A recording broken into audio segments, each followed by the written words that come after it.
Drop me in for the gap.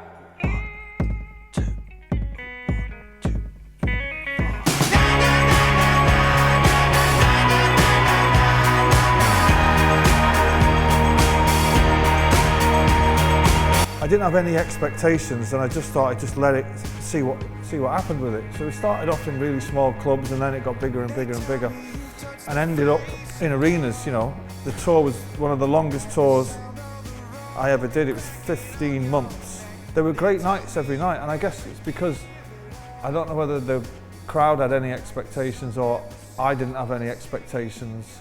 It just happened, and then when it finished, I was like, fucking hell, you know. I thought I'd kind of tolerate it, being centre stage and being a singer every night. As it got further on, I really enjoyed it.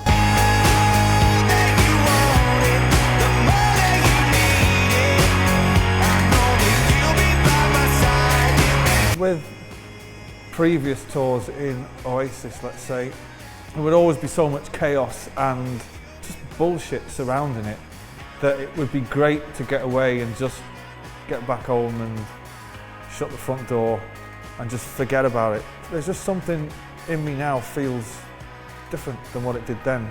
I had about 6 months off, which is something I probably won't do again. I got bored really, really quickly.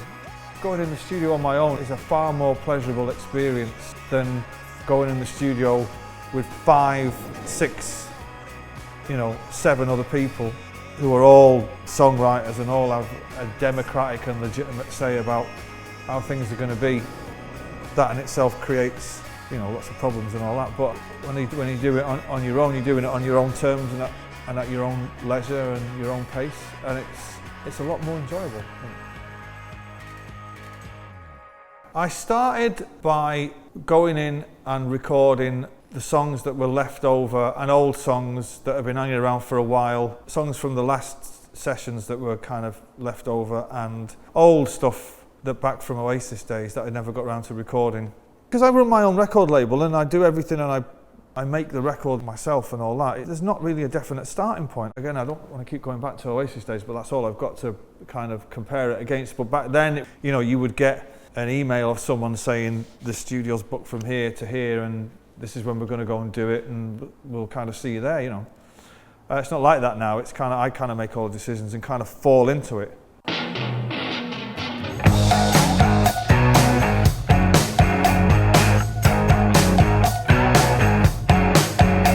The start of it was a pain in the arse.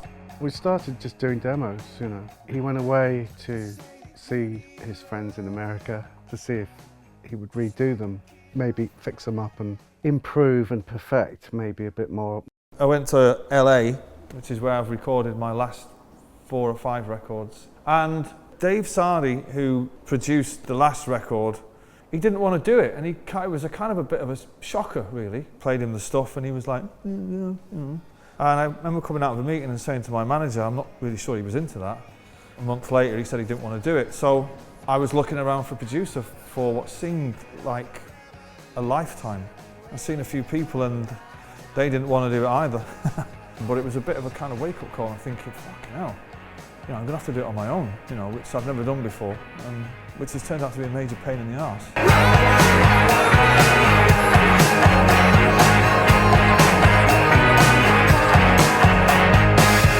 I've got a great engineer in my old mate, Paul Stacey, who plays bass on a lot of the record. I started working with Noel in '97 with Oasis, in fact.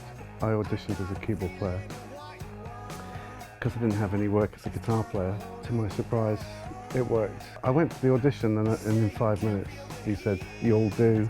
He plays keyboards and guitar, and so me and him and his twin brother, who's my drummer Jeremy, effectively made the record between the 3 of us. I'd met him before because obviously my twin brother played with Oasis and worked with him. He'd come and seen a couple of gigs with my brother and I. I think that's when he worked out that he might be interested in me playing drums for him. I'm very lucky to have those two because they're great musicians and they've got a great knowledge of music and all kinds of different music, and I can talk to them in a very rudimentary way about what I wanted, and they got it. Well, we seem to have a good musical connection. He is actually quite specific. It's actually quite easy for me because I get a very clear picture from him of what he wants on the drums. But then obviously I've got to be able to interpret that. He has, you know, at times also not been sure exactly what he wants, or he's said something and it hasn't quite worked, and then he's let me try something. So yeah, it's very easy. I think we work very comfortably together, and it's always good fun, but we get the job done very quickly.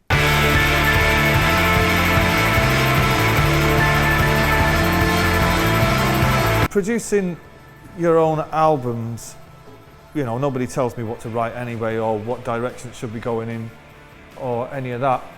What I found difficult was actually managing the sessions from one end of the week to the other. You know, sometimes you'd start on a Monday morning and get to Friday, and I'd be going home on the tube or something and thinking, what have I actually done this week? I couldn't keep up with it all. Whereas producers, they have a system. They know how to manage sessions and session musicians and backing singers, and this person's coming in that day and that person's coming in this day, and I found that difficult and a waste of energy.